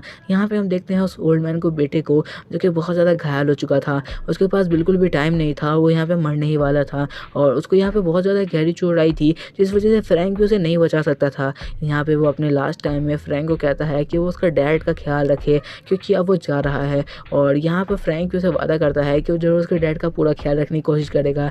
यहाँ पे उसके डैड बहुत ज़्यादा रो रहे होते हैं, क्योंकि वो अपने बेटे को यहाँ पे ज़िंदा मरते हुए देखते हैं। यहाँ पे हम देखते हैं वो बहुत ज़्यादा रोने लगते हैं टूट के और कहने लगते हैं वो उसको बिल्कुल भी ज़िंदा नहीं छोड़ेंगे जिसने उसे मारा है। जिसके बाद वो उसी चीज़े को उठाते हैं जिससे उसके बेटे के ऊपर अटैक हुआ था और जाने लगते हैं उस मरे हुए बंदे के ऊपर। और वहाँ पर जाने के बाद उस बंदे के ऊपर लगातार अटैक करते हैं जानते हुए कि वो मारा जा चुका है। जिसके बाद फ्रैंक फैक्ट्री में आग लगा देता है और वहाँ से आ जाता है। जिसके बाद हम दूसरी तरफ मारिया का सीन देखते हैं जो कि अभी यहाँ पे कॉफ़ी पी रही थी और तभी उसे पता चलता है कि यहाँ पर जो मार्टिन है वो मारा जा चुका है। वो ये सुनने के बाद बहुत ज़्यादा शौक थी कि आखिर मार्टिन को कौन मार सकता है। जिसके बाद हम देखते हैं हॉस्पिटल के अंदर का सीन जहाँ पे उसकी लाश को देखने के लिए यहाँ पे मारिया आई थी और कह रही थी कि आखिर यहाँ पे हुआ क्या है मार्टिन के साथ। यहाँ पे वो लोग कहने लगते हैं कि उन्हें फैक्ट्री में चला के मारा गया है। हमारी बॉडी को स्कैन करने के बाद यहाँ पे यही सिम्टम मिले हैं कि उनको पूरी तरीके से जला के मारा गया है और कोई भी सिम्टम नहीं मिला है। और साथ साथ कुछ गोलियां भी दिखाई दी है जो उनके सर के आसपास से होकर निकली है। यहाँ पे उसकी बॉडी को दिखाता है जो कि पूरी तरीके से जल चुकी होती है, क्योंकि फ्रैंक ने उसे पूरी तरीके से जला दिया था उनकी बॉडी को। तभी हम देखते हैं मारिया कहने लगती है इतना ब्रूटल तरीके से कोई भी किसी को नहीं मार सकता, आखिर किसने इन्हें मारा होगा। जिसके बाद वो कहती है कोई बात नहीं, इन लोगों को सीधा दफना दो। और इसके बाद मारिया वहाँ से निकल जाती है। उसे यहाँ पे कोई चिप भी मिलती है जो कि यहाँ पर मार्टिन के गले में लगी हुई थी। वो कहती है कि आखिर ये क्या चीज़ है, मुझे इसके बारे में पता लगाना होगा। जिसके बाद दूसरी तरफ हम देखते हैं ये और कोई चिप नहीं जो फ्रैंक होता है वो उस ओल्ड मैन के गले में इंस्टॉल कर देता है ताकि वो उस ओल्ड मैन को पूरी तरीके से सेफ रख पाए। जिसके बाद हम देखते हैं उसका ख्याल भी रख पाए। जिसके बाद हम देखते हैं जो कार होती है वो उनके घर में पहुंच जाती है। एना दूसरी तरफ बहुत ज़्यादा घबराते हुए कहती है उसके इसमें कोई भी गलती नहीं है, उसने यहाँ पर इतने सारे लोगों को नहीं मारा था, वो पता नहीं कैसे अटैक हुआ और वो सारे लोग मारे गए। तभी हमें पता चलता है कि एना नहीं उन सारे के सारे लोगों को मरवा दिया था। वो उस रोबोट की मदद से उसने बस रोबोट को कहा कि हमला करने के लिए जब उसे खतरा महसूस हुआ तो, और उस रोबोट ने उन सबको मार दिया तो एना उसे दफना रही थी। तभी हम देखते हैं फ्रैंक कहता है इसमें कोई भी प्रॉब्लम नहीं है, तो उन्होंने बस अपने आप को बचाने के लिए उन्हें मारा है, तो मुझे वैसे भी कोई प्रॉब्लम नहीं है। इसी के साथ वो उसे चुप कराता है और कहता है तुम चलो यहाँ पे खाना खाने के लिए, अब टाइम हो चुका है वैसे भी, चलो तुम्हें इतनी प्रॉब्लम करनी है कि कोई ज़रूरत नहीं है। और तुमने वैसे बहुत ज़्यादा बहादुरी दिखाई जो तुम लोगों ने इसे बहुत ईजिली ख़त्म कर दिया। यहाँ पे फ्रैंक उसे बहुत ज़्यादा मोटिवेट करता है और कहता है तुम आने वाले वक्त में हो सकता है बहुत ज़्यादा पावरफुल बनो, तो इसकी चिंता करने की ज़रूरत नहीं है। यहाँ पर इतना ज़्यादा मोटिवेट होने के बाद एना कहती है कि उसके पास एक सुपर पावर है। ये सुनने के बाद ओल्ड मैन बहुत ज़्यादा शॉक होता है और कहता है एक छोटी सी बच्ची जिसके पास एक सुपर पावर है, जिस वजह से उसने हज़ारों लोगों को मार दिया, ये बहुत ज़्यादा डरावना है। यहाँ पे फ्रैंक ये लगता है कि ऐसा नहीं हो सकता, तुम्हारे पास कोई सुपर पावर नहीं हो सकती। यहाँ पे उसे लग रहा होता है कि उसकी बहन के पास भी कोई सिस्टम है और वो भी एक प्लेयर है शायद। जिसके बाद वो उसके गाल पकड़ के खींचने लगता है और कहता है तुम्हें कुछ महसूस हो रहा है क्या, तुम्हें कोई सिस्टम दिखाई दे रहा है क्या, तुम्हें कोई स्क्रीन दिखाई दे रही है। ये सुनने के बाद उसकी बहन कहती है आखिर तुम ये कैसी हरकतें कर रहे हो, तुम मेरे गाल को छोड़ोगे या नहीं छोड़ रहे। इसके बाद वो कहता है कि उसे लगता है कि फ्रूट खाने की वजह से उसके अंदर ये सारी एबिलिटीज़ आ रही है, क्योंकि वो कोई प्लेयर तो हो नहीं सकती। जिसके बाद वो बहुत ज़्यादा खुश होता है और कहता है मुझे तुम्हारे ऊपर बहुत ज़्यादा प्राउड फील होता है। यहाँ पे आना बहुत ज़्यादा खुश होती है और अपनी एबिलिटी के बारे में बताने लगती है। वो कहती है कि उसे कलर्स दिखाई देते हैं इंसानों की बॉडी के ऊपर, कि आखिर वो उसके लिए क्या फील करते हैं। अगर वो बहुत ज़्यादा ही डरावने होते हैं या उनके ऊपर अटैक करने वाले होते हैं तो वो रेड कलर के दिखाई देते हैं, अगर वो अच्छे होते हैं तो ग्रीन कलर के दिखाई देते हैं। और वो बहुत खुश होकर खाना पीना खाते हुए सारी बातें बता रही होती है और वो हंसते हुए कहती है ओल्ड मैन वैसे तुम्हारा कलर बताऊं। ये सुनने के बाद ओल्ड मैन बहुत ज़्यादा घबरा जाता है। दूसरी तरफ हम न्यूज़ देखते हैं, जो देखते हुए यहाँ पर ओल्ड मैन बहुत ज़्यादा ही हैरान होता है और कहता है मार्टिन मारा गया, मुझे नहीं लगा था वो मुझे इतना डिसअपॉइंट करेगा। जिसके बाद वो अपने पोते को बुलाता है जिसका नाम ट्रिक था। ट्रिक यहाँ पे आते ही कहता है कि आखिर फादर हुआ क्या है। यहाँ पर ग्रैंडफादर उसको बताते हैं कि यहाँ पे मार्टिन मारा चुका है और मैं सारी की सारी जिम्मेदारी अब तुम्हें दे रहा हूँ। यहाँ पर जितने भी मॉन्स्टर को इवॉल्व करने की जिम्मेदारी है वो सारी की सारी तुम्हें है और सारी की सारी जिम्मेदारी तुम्हें दे रहा हूँ और तुम्हें ही आगे इस काम को बढ़ाना है, क्योंकि इस काम से हम बहुत ज़्यादा पैसे कमा सकते हैं और दुनिया भर में फेमस हो सकते हैं। और तुम्हें पता तो है कि अभी अगर हमने ऐसे काम आगे बढ़ाते रहा तो हम ये सारी दुनिया कब्जे में कर सकते हैं। यहाँ पे उसका जो ट्रिक था वो कहता है कि हाँ मैं पूरी तरीके से तैयार हूँ। जिसके बाद वो कहता है कि वो जाने के लिए तैयार है तो उसका ग्रैंडफादर कहता है कि वो उसकी ओनरशिप उसे दे रहा है। जिसके बाद हम मारिया का सीन देखते हैं जो कहती है आखिर मार्टिन को मार कौन सकता है और वो भी इतनी खतरनाक तरीके से, मुझे उसका कोई दुश्मन तो याद नहीं आता। जिसके बाद वो सोचती है ट्रिक नाम का वो बंदा यहाँ पे आने वाला है जो मेन ओनर का पोता है। वो सोच रही होती है कि पता नहीं वो किस तरीके का बंदा होगा। जिसके बाद वो मिलने के लिए उसे जाती है जहाँ पर हम देखते हैं ट्रिक को जो अपने बॉडीगार्ड के साथ आया हुआ था। ट्रिक उससे हाथ मिलाता है और अपना इंट्रोडक्शन देता है और वो कहता है कि उसे पता है कि आखिर यहाँ पे चल क्या रहा है, तो वो बिना वक्त ज़ाय किए सीधा यहाँ पे चलना चाहता है। जिसके बाद हम यहाँ पे फ्रैंक का सीन देखते हैं जो कि यहाँ पर गार्डन में काम कर रहा होता है। यहाँ पे उसने अपनी जगह को थोड़ा सा बड़ा कर लिया है और यहाँ पे वो फार्मिंग करने वाला है। दूसरी तरफ वो जब देखता है ब्लैकी को ओल्ड मैन के साथ बहुत ज़्यादा घुला मिला देखकर वो सोच रहा होता है कि आखिर ये ओल्ड मैन है कैसा, क्योंकि फ्रैंकी कभी भी इतना यहाँ पे किसी के साथ नेचुरली इतना ज़्यादा अच्छे से नहीं मिल पाता। जहाँ पे हम देखते हैं यहाँ पे ब्लैकी भी बहुत ज़्यादा खुश होता है उस ओल्ड मैन से और बहुत ज़्यादा मस्ती कर रहा होता है। फ्रैंक कहता है अगर ऐसी बात है तो कोई प्रॉब्लम नहीं है। जिसके बाद हम देखते हैं फ्रैंक को जो कि सोच रहा होता है वैसे इससे कोई भी प्रॉब्लम नहीं है। और तभी हम देखते हैं जो ब्लैकी होता है वो भी बहुत मज़े ले रहा होता है, क्योंकि यहाँ पर जो ओल्ड मैन था वो उसे गुदगुदी कर रहा था तो इसलिए ब्लैकी को भी मज़ा आ रहा था, इसलिए वो कुछ नहीं कह रहा था। तभी हम देखते हैं जो फ्रैंक होता है वो कह रहा होता है कि अब मुझे काम करना स्टार्ट करना चाहिए, लेकिन तभी कुछ उसे महसूस होता है। और तभी हम देखते हैं कि गेट के बाहर कुछ लोग आ चुके थे जहाँ पे जो ट्रिक था उसका बॉडीगार्ड लगातार नॉक कर रहा था। यहाँ पे मारिया भी आई हुई थी। तभी हम देखते हैं ट्रिक को सारी बातें पता होती है क्योंकि मार्टिन ने सारी की सारी बातें स्टोर करके एक जगह पे रखी हुई थी। तभी हम देखते हैं मारिया कहती है कि आखिर हम इस बंदे के पास क्यों आए हैं। तभी यहाँ पर ट्रिक कहता है कि मार्टिन के मरने के पीछे जरूर इसका कुछ ना कुछ हाथ है। यहाँ पर हम देखते हैं फ्रैंक को जो कि उस गेट के पास आता है और कहता है कि आखिर बात क्या है। ट्रिक कहता है कि हम तुमसे साथ में बैठ के बात करना चाहते हैं, हम चाहते हैं तुम हमारे साथ कोऑपरेट करो और हमें सामान खाने पीने का दो। ये सुनने के बाद फ्रैंक डायरेक्ट मना कर देता है और वो मारिया कहती है कि आखिर किस तरीके का बंदा है, क्या ये शांति से बैठ के बात भी करना नहीं जानता। जहाँ पर हम देखते हैं फ्रैंक कहता है कि वो उनके साथ कोई भी कन्वर्सेशन नहीं करना चाहता और एक साथ वो उन्हें जाने का कह देता है, क्योंकि फ्रैंक जानता था कि उन्हीं टीम के बंदे हैं जिन्हें पिछली रात उसने मार के आया है। इस वजह से उन्हें पता चल चुका होगा और वो जरूर बदला लेने आए होंगे।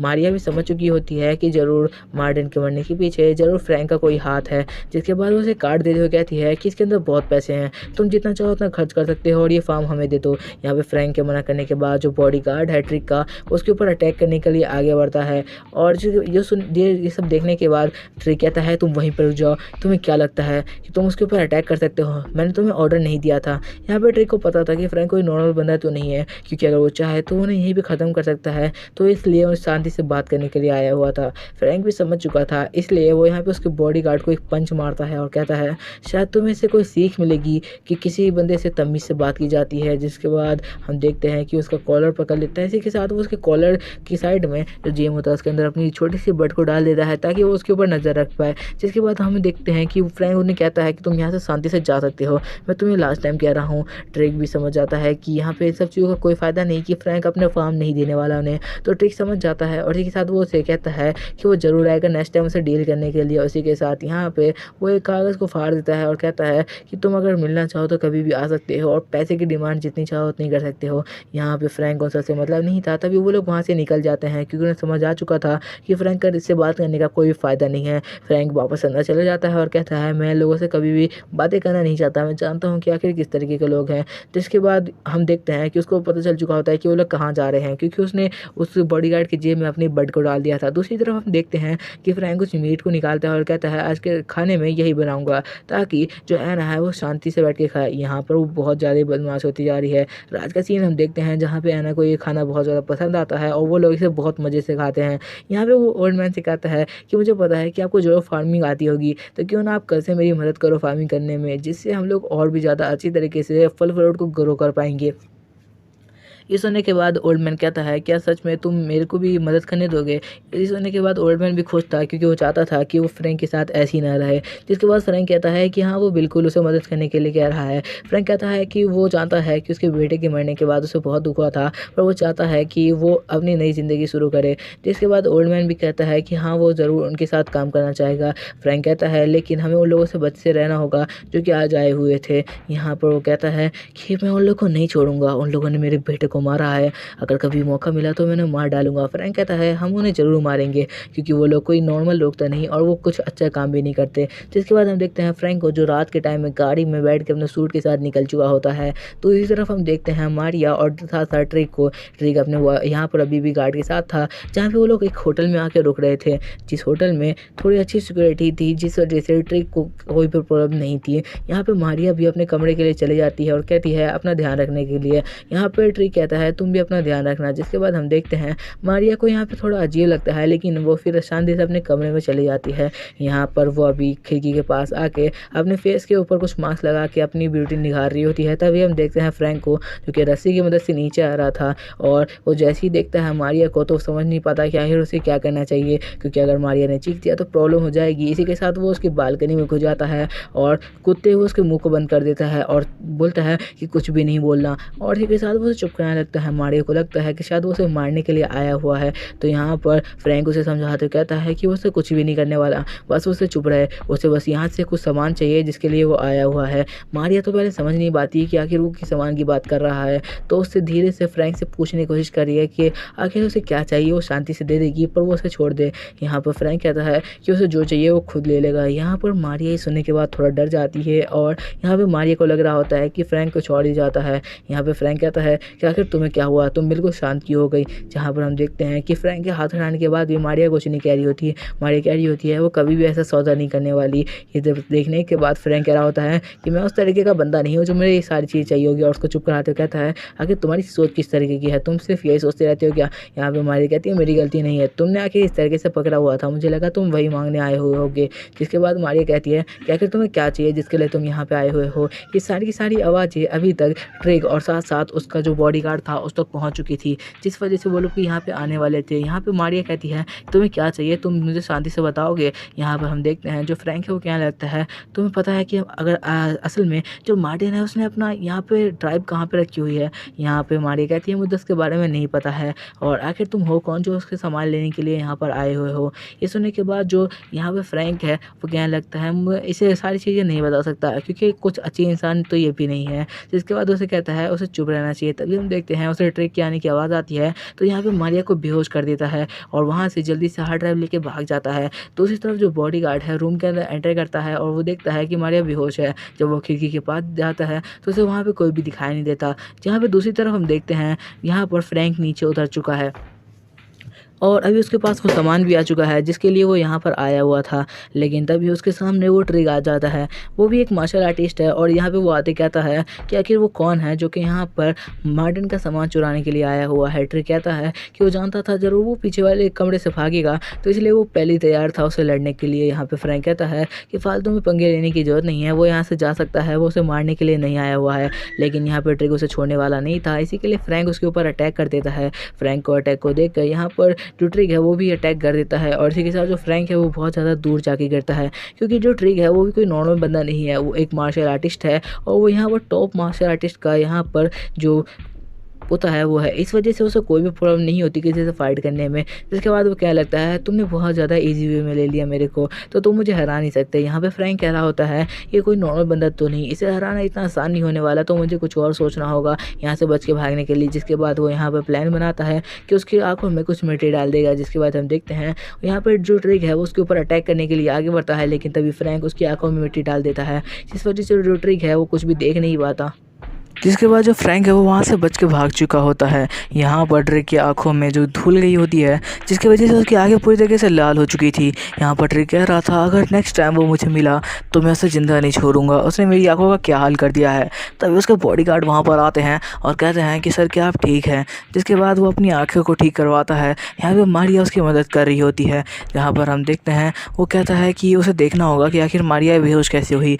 जिसके बाद वो अपने बॉडीगार्ड को कहता है कि वो यहाँ पर मारिया का ख्याल रखे और साथ साथ वो दूसरे बॉडीगार्ड को लेके यहाँ पे नीचे चला जाता है, क्योंकि उसे पता था जो हार्ड ड्राइव यहाँ पर चोरी हुई है उसको यहाँ पर ट्रैक करना ज़रूरी है, वरना यहाँ पे बहुत सारी इन्फॉर्मेशन जो उनकी कंपनी की है वो यहाँ पर लीक हो जाएगी, जिससे बहुत ज़्यादा प्रॉब्लम क्रिएट हो सकती है। जिसके बाद हम देखते हैं वो यहाँ पर मारिया की यहाँ पर सिक्योरिटी के लिए कुछ लोगों को छोड़ देता है और साथ साथ वहाँ से निकल जाता है यहाँ पर हार्ड ड्राइव के पता लगाने के लिए। यहाँ पर हम दूसरी तरफ देखते हैं जो फ्रैंक है वो घर पर आ चुका है और वो उस हार्ड ड्राइव को अपने लैपटॉप में कनेक्ट कर लेता है और साथ साथ वो इन्फॉर्मेशन देखने लगता है कि आखिर यहाँ पे मर्डर ने सारी चीज़ें क्या छुपा रखी थी दुनिया से।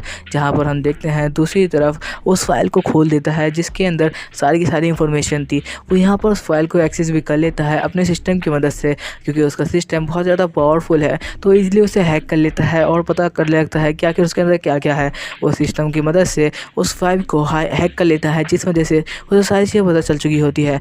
दूसरी तरफ जो ट्रिक है वो उसे लोकेशन को ट्रेस करने की कोशिश करता है, पर उसके सिस्टम की वजह से वो उसे पता नहीं लगा पाता कि आखिर वो कहाँ पर चीज़ है। इस वजह से वो बहुत ज़्यादा गुस्से में होता है और कहता है कि मुझे उम्मीद है कि वो उस लॉक को ना खोल ले, अगर ऐसा हुआ तो बहुत कुछ बाहर आ जाएगा। और यहाँ पे उसे टेंशन में देख के उसका बॉडीगार्ड कहता है कि आखिर क्या प्रॉब्लम है। तो ट्रिक कहता है कि अगर यहाँ पे उस फाइल को एक्सेस कर लिया गया तो हो सकता है कि हमारी कंपनी खतरे में आ जाए। दूसरी तरफ यहाँ पर फ्रैंक ने उस फाइल को एक्सेस कर लिया होता है। उस फाइल को खोलने के बाद वो देखता है कि उसके अंदर सिर्फ जानवरों पे नहीं, यहाँ तक कि इंसानों पे ऊपर भी एक्सपेरिमेंट किए गए हैं। ये देखने के बाद वो बहुत ज़्यादा ही गुस्सा हो जाता है और कहता है उसे लग रहा था कि ऐसा ही कुछ हो रहा है इस कंपनी में। तभी हम देखते हैं रैबिट्स को, जिसे देख के यहाँ पे आना बहुत ज़्यादा खुश हो चुकी होती है, क्योंकि सारे के सारे रैबिट सिस्टम की मदद से यहाँ पे फ्रैंक ने बुलाए थे। फ्रैंक अभी भी सोच रहा होता है कि आखिर मार्टिन ने ये सारी चीज़ें क्यों होगी, उसने इंसानों के ऊपर इतने ब्रूटल एक्सपेरिमेंट क्यों किए होंगे।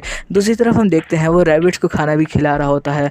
हम देखते हैं उसे पता चलता है कि एक यहाँ पर सिल्वर कॉर्न है जो कि उसके गार्डन में उगा है, जो कि इतना ज़्यादा पावरफुल है, जो कि उसे बहुत ज़्यादा पावरफुल चीज़ दे सकता है। जिसके बाद हम देखते हैं वो उस कॉर्न के पास पहुंचता है और उसे निकाल लेता है और कहता है कि इसके बारे में सिस्टम ने मुझे बताया है कि ये हज़ारों सालों में किसी के एक के गार्डन में दिखाई देता है। जिसके बाद हम देखते हैं वो और भी ढूंढने की कोशिश करता है कि क्या पता वो सिल्वर कॉर्न और भी दिखे, जो कि बहुत ज़्यादा महंगे दामों में बिक रहा था यहाँ पर सिस्टम के अंदर, पर वो उसे नहीं मिलता, जिस वजह से वो डिसअपॉइंट हो जाता है। दूसरी तरफ हम एक मॉन्स्टर की आंखों को देखते हैं जो कि बहुत ज़्यादा ही ब्रूटल थी, और हम देखते हैं कि मॉन्स्टर लेवल 5 का था, जो कि बहुत ज़्यादा ही पावरफुल नज़र आ रहा था। उस मॉन्स्टर की पावर हम देख सकते हैं और उसके चेहरे पे ही नज़र आ रही थी कि आखिर वो कितना ज़्यादा ब्रूटल है। जब वो अपना मुंह खोलता है तो उसके अंदर से वो यहाँ पर कुछ अटैक भी करने लगता है। ये सारी की सारी चीज़ें यहाँ पर ट्रिक देख रहा था जिसने उस मॉन्स्टर को बनाया है। दूसरी तरफ हम एना का सीन देखते हैं जो कि ब्लैकी के साथ बैठी होती है और यहाँ पर वो अभी भी टीवी देख रही थी। यहाँ पर जो फ्रैंक है वो उसको पूछने लगता है कि आखिर वो दोनों यहाँ पे क्या कर रहे हैं। वो हर वक्त यहाँ पे बैठ के मस्ती करते रहते हैं। यहाँ पे एना कहती है कि ब्लैकी तुम्हें मेरे साथ कुछ खाने पीने के लिए जाना चाहिए। जहाँ पर हम देखते हैं फ्रैंक कहता है कि तुम खा सकते हो, मुझे कोई भी प्रॉब्लम नहीं है, तुम कोई भी सामान अच्छा सा देख के खा लो।